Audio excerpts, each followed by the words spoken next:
एक नया आयाम जुड़ रहा है। अब तो जांच भी आंच के घेरे में आ रही है। अर्थात ये जो तथाकथित मोहल्ला क्लिनिक थी, इसके अंदर इन्होंने जांच की व्यवस्था की थी, यानी पैथोलॉजिकल टेस्टिंग की। अब जो विजिलेंस की रिपोर्ट्स आई हैं और जो विभागीय फाइंडिंग्स हैं, उसके आधार के ऊपर वो जांचें भी अब पूरी तरीके से आंच के घेरे में आ गई हैं। इस प्रकार के फैक्ट्स सामने आए हैं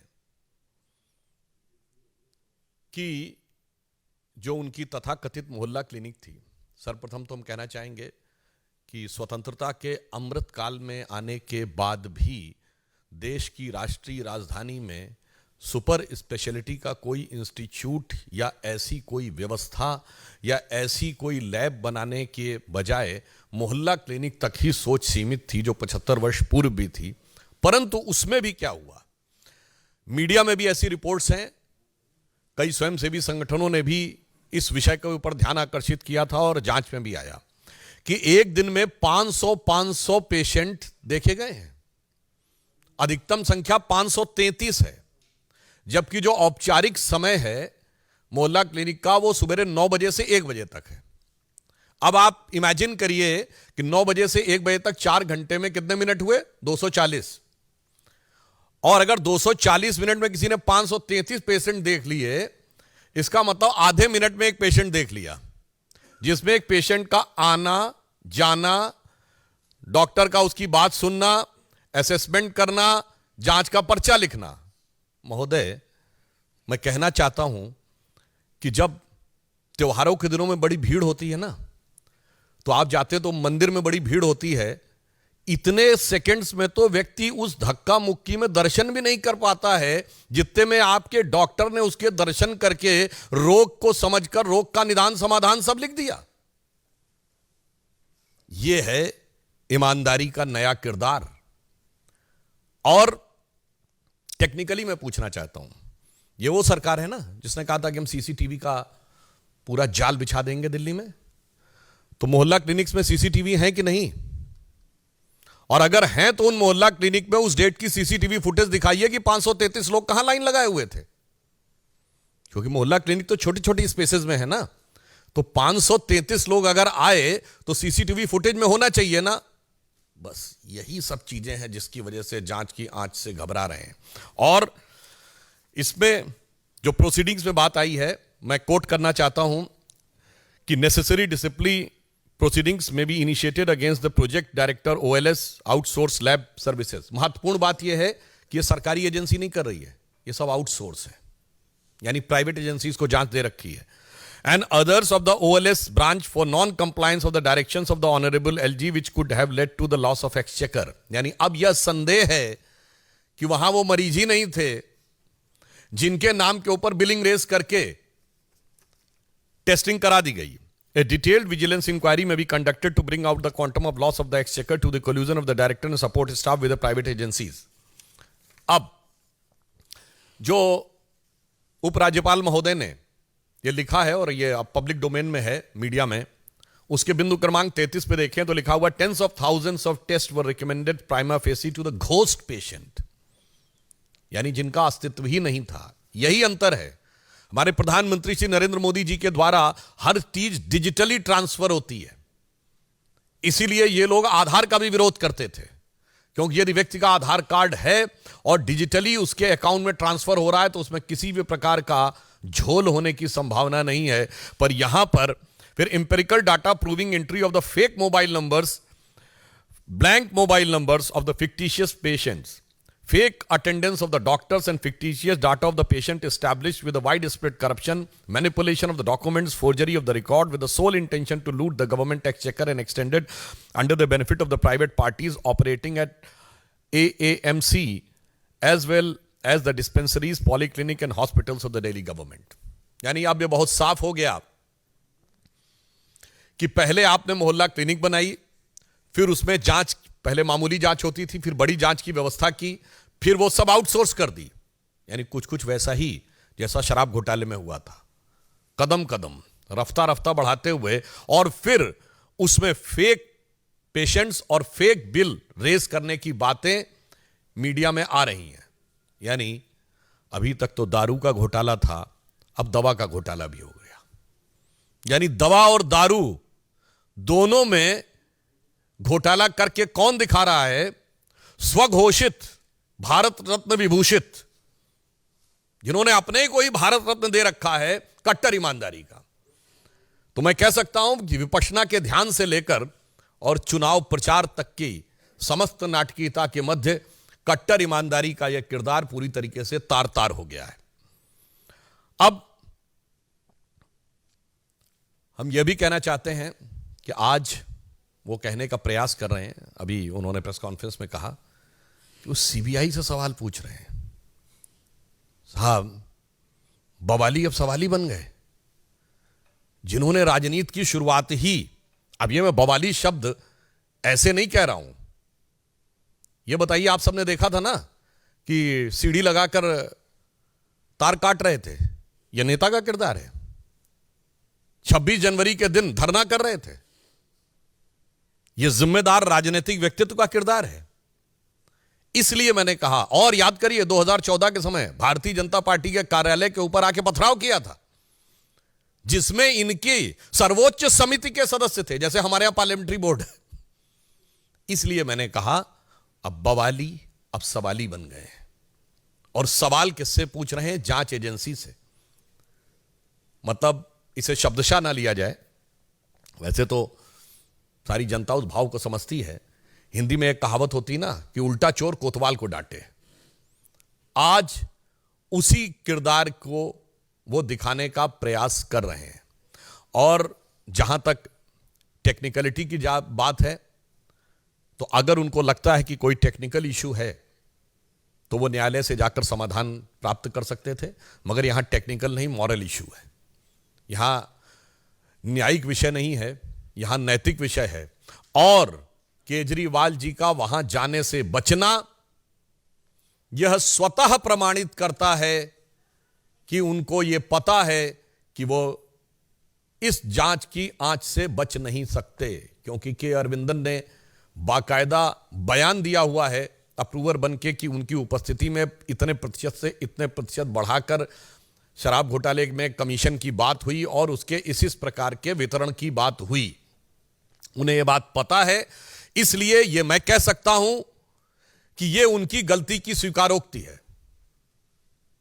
by consistently avoiding to appear before the agencies is nothing but is an tacit acceptance of his legal fault। जांच एजेंसी के सामने अनेक बहाने बनाकर अनुपस्थिति रखना प्रकारांतर से उनकी अपनी गलती या भ्रष्टाचार की स्वीकारोक्ति है।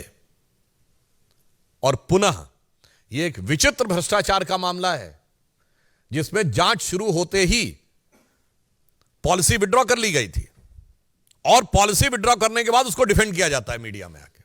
आपने ऐसी, यह है नई राजनीति, यह नई राजनीति का किरदार है। जो कहते हैं कि आज ही उनके प्रवक्ता बोल रहे हैं कि हर हाल में वो रहेंगे, हम ये नहीं कह रहे हैं। उनके ऊपर क्या कार्रवाई होगी यह जांच एजेंसी की रिपोर्ट के अनुसार न्यायालय तय करेगा, परंतु हर हाल में रहेंगे यह शब्द बोलने का अर्थ होता है कि मतलब आप कहीं पर भी रहेंगे। यानी अगर कानूनी कार्रवाई भी हो गई, यदि किसी कारणवश वो यह परिस्थिति उत्पन्न हो गई कि आपको अपने साथियों के साथ वहां पहुंचना पड़ा, तो आप वहां से भी कह रहे हैं कि आप शासन करेंगे। मतलब मुझे ऑन द लाइटर नोट याद आता है, जब ये जेल जाने का विषय आता है तो बहुत आरोप लगाए जाते हैं हमारे ऊपर। और श्री लालू प्रसाद यादव जी तो 1997 में जेल चले गए थे, तब तो भाजपा की सरकार कभी नहीं आई थी। और मोदी जी उस समय तक तो भाजपा के शायद राष्ट्रीय महासचिव ही थे, और अमित शाह जी का तो शायद बहुतों ने नाम भी नहीं सुना होगा उस जमाने में। वो आरोप लगाते हैं 2014 के बाद। पर मुझे याद आता है उस समय पत्रकारों ने पूछा था, आप लोग जाके चेक करिएगा लालू जी से, कि आप अब कैसे शासन चलाएंगे? तो कहते जलवेश चलाएंगे। तो उन्होंने पूछा मतलब क्या जेल से? उन्होंने कहा नहीं, मतलब उनके साथियों ने कहा मतलब वो कह रहे हैं जलवे से ही जैसे चल रहा था वैसे ही चलता रहेगा। मगर आज तो लग रहा है जो आम आदमी पार्टी के नए किरदार में तो ये वाकई कह रहे हैं हम जलवेश चलाएंगे। इसलिए मैं सिर्फ ये कहना चाहता हूं कि अरविंद केजरीवाल जी को इस जांच, दवा की जांच, मोहल्ला क्लिनिक के घोटाले के ऊपर जवाब देना चाहिए। और मैं समझ सकता हूं कि आप एजेंसी के पास जाने से इसलिए डर रहे हैं कि तेरी उल्फत में हूं बैठा इतने राज छुपाए कि अगर नजर मिले तो कदम डगमगाए। तो उन्हें पता है कि जैसे ही सवालों से नजर मिलेगी तो कदम डगमगा जाएंगे। परंतु एक बात बहुत स्पष्ट हो गई है कि भारत की व्यवस्था, न्याय व्यवस्था और मतलब नैतिक, राजनैतिक और संवैधानिक तीनों पक्षों के ऊपर नई राजनीति का किरदार तार तार हो गया है। धन्यवाद।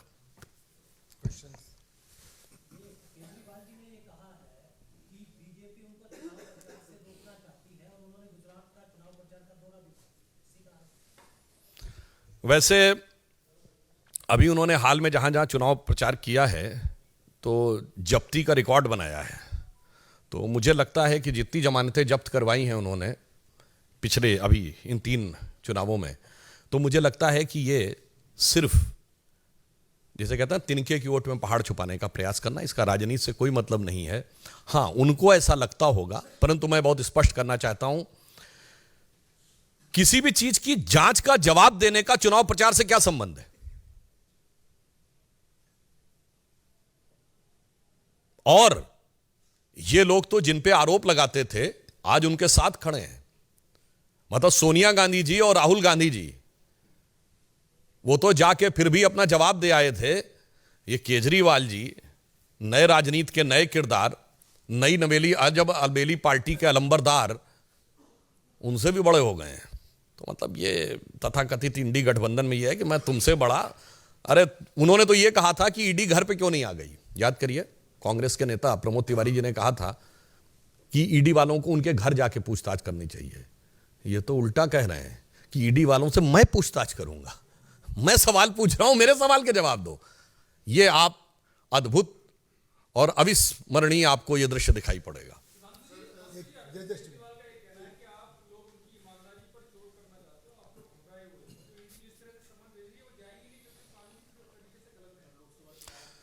अगर कानूनी तरीके से गलत है तो कानून का सहारा लेना। और कोई बोले तो बोले, ये तो वो पार्टी है जो कहती थी आरोप लगते इस्तीफा दे देना चाहिए, जांच तो बाद में होनी चाहिए। वो आज कहती है जांच एजेंसी के सामने भी नहीं जाना चाहिए।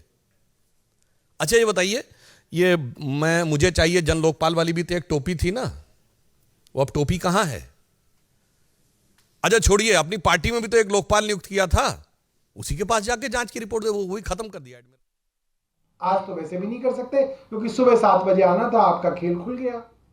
अब तो कल करोगे या परसों करोगे या नरसों करोगे। करते इंक्वायरी के अंदर की कलाकारी है, वो सब लोग समझते हैं। आज पूरी तैयारी थी, पूरा प्लान था, बात खुल गई, इसलिए अब ईडी उससे रिट्रैक्ट कर गई। दूसरी बात, बार बार कहा जाता है कि आप इंक्वायरी के अंदर हमारा साथ दें। क्या शब्द इस्तेमाल करते हैं? इंक्वायरी के अंदर सहयोग करें। सहयोग का मतलब क्या है कि जेल के अंदर चले जाएं। उप मुख्यमंत्री मनीष सिसोदिया जी को सहयोग का कौन सा सर्टिफिकेट बांटा है ईडी और सीबीआई ने? कहीं कहा है सीबीआई और ईडी ने हाई कोर्ट में, सुप्रीम कोर्ट में कि नहीं साहब, हमने जब बुलाया मनीष सिसोदिया आ गए, जितने घंटे बिठाया हमने इनसे पूछताछ की, इन्होंने हमारा सहयोग किया, 1 साल होने को आया, चलिए अब इनको जमानत दीजिए। कहा हो तो बता दीजिए।